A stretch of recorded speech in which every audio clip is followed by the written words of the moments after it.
interesting one. On the 6th of January, we had the International Conference on Bounds of Ethics, where we had two very special spiritual people addressing us. Let's have a look at how Dalai Lama and Cardinal Clemis inspired Christites. Over to Rochelle. It was a heartwarming moment as the crowd anticipated the arrival of the 14th Dalai Lama. On seeing him, the audience felt excited and emotional. On 6 January 2014, the first week of the new year saw two spiritual leaders grace Christ University Auditorium. His Holiness the Dalai Lama and Cardinal Clemis inaugurated the international conference Bounds of Ethics in a Globalized World. Cardinal Clemis and His Holiness the Dalai Lama seemed comfortable in their humility as they embraced each other's ideologies.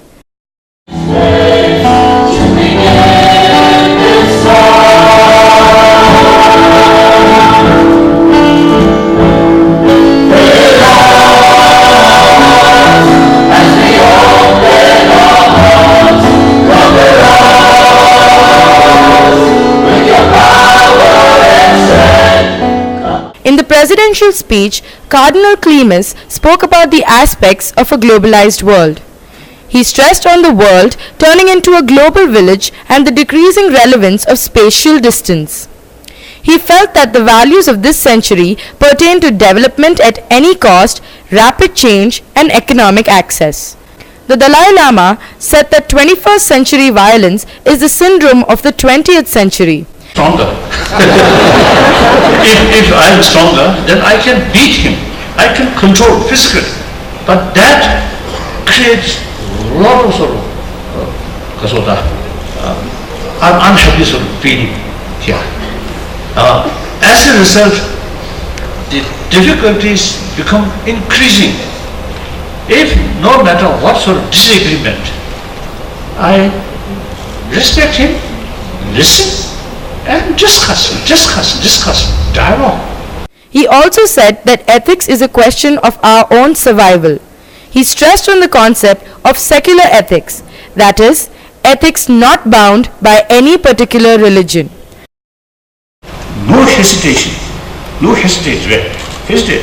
to harm other, to exploit other, cheating other, bully other, finally killing other. Just think oneself. Scientific development, whether be helpful to humanity or not, depend on ethics, not just knowledge, not just expertise. Then religion. Look, not only in past history, but even today. The talk was honored to receive audience from over 20 countries. For a man who calls himself a simple Buddhist monk, the Dalai Lama was frank, goofy, and even fun-loving. I just tease the Vice Chancellor. He mentioned at the beginning, everybody looks very serious. So yes, looks serious. But firstly, the Vice Chancellor himself very serious.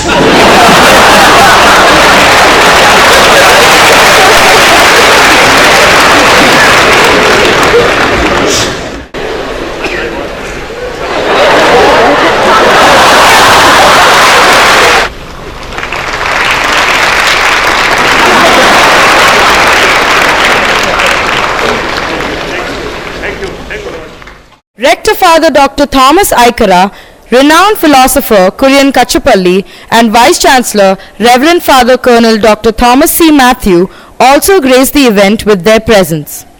The invocation dance was done by Mr. Prabin and his troupe.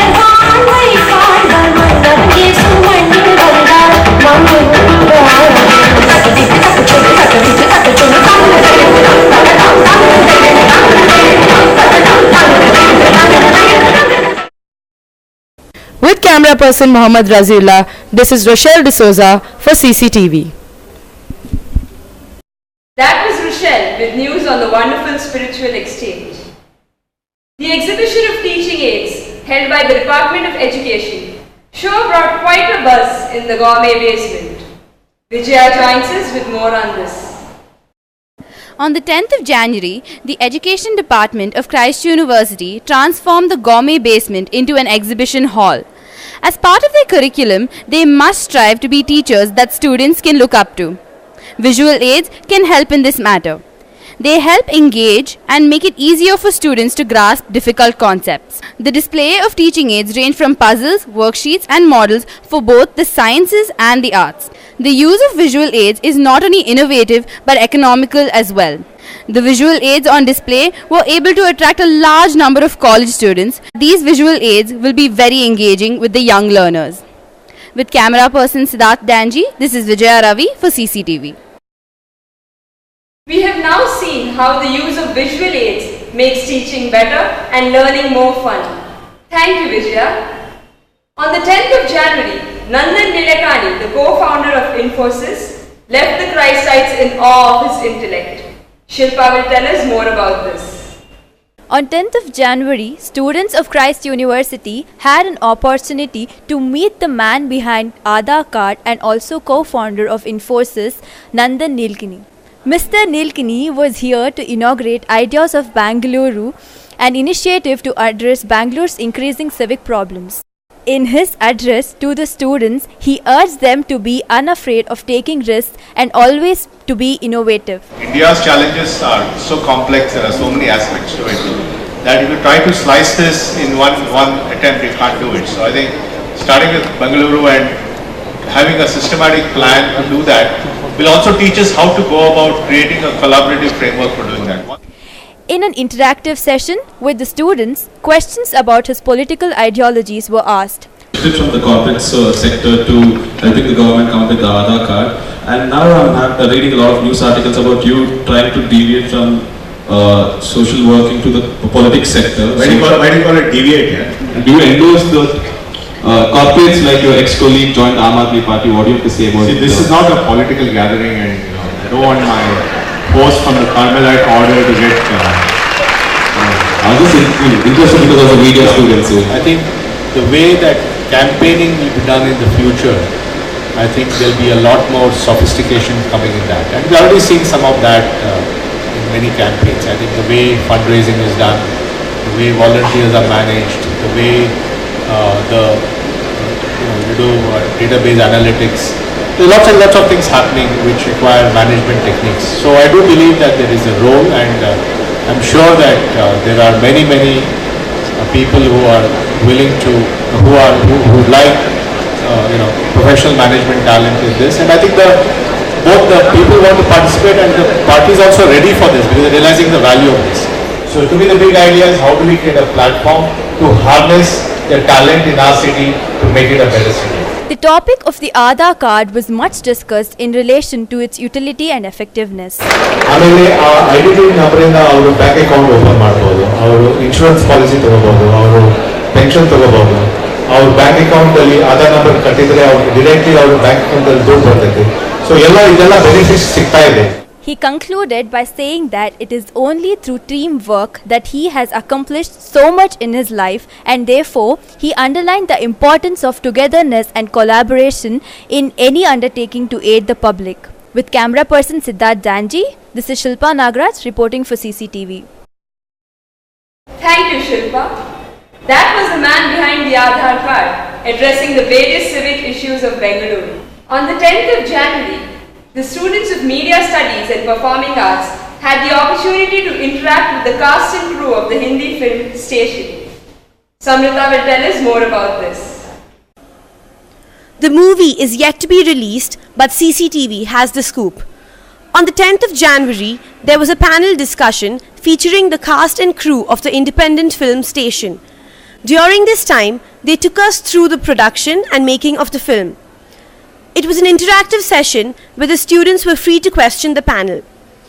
The panel was very down to earth and answered each person's questions about filmmaking without any reservations.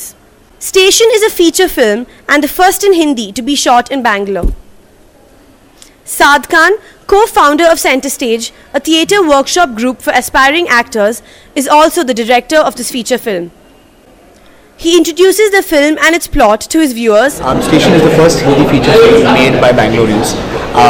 It is a thriller. It's a 1 hour 40 minutes film. To the viewers, I'm going to say that it doesn't have an item number. It doesn't have songs. It's a fast-paced thriller from start to finish, and it is about 3 assassins. They have a deal at a waiting room on a deserted railway station, and everything that has to go wrong goes wrong. Sumit Ghosh, the producer of the film, speaks to CCTV about the growth and popularity of feature films in India. Feature film in India, I'll give you from the producer's point of view, there's a lot of money now coming into the feature film industry. Every Friday you see a lot of Bollywood, like at least 2 or 3 Bollywood movies releasing, when the Hollywood people are betting on the Indian crowd because of the numbers now. So definitely there's a lot of scope out there from the regional point of view, from the content point of view. We have a lot of more content providers like from Dish TV, from YouTube channels, from video on demand, from mobile viewership, from theatres, multiplexes. So yeah, Hindi feature film is on very optimistically. Model and actress Vibinta told us her opinion of what she thought was the biggest problem while making this movie. There was no really problem in the film as such. I don't think there was ever a situation which I could call a problem. What was a little annoying actually on a lighter note is just the fact that we would get called on the set at a certain time, and then the shot would happen maybe like 6 hours later, which was actually fantastic because we hung out and had a great time and laughed our heads off, except Saad kept coming to me and apologizing, saying I'm so sorry for the delay, I'm so sorry for the delay, and at one point I just really wanted to hit him and tell him just go back and do your shoot, and I'm absolutely fine because everyone's taking really good. Co-stars Siddharth and Sameer gave us amusing answers to what they thought were the 5 main tips for an aspiring actor. React, express, don't impress, stay fit. Yeah, stay fit. That's the most important thing. With 3 assassins, 1 dark deal and a station at 2 a.m. at night, this thriller is sure to keep you at the edge of your seats. So Christites, be sure to mark your calendar for February 7th because that's when Station is releasing. With cameraman Mohammad Raziullah, this is Samrita reporting for CCTV. That was Samrita with the news about Station, the first Hindi feature film to be made by Bangaloreans. Team CCTV wishes Station all the best.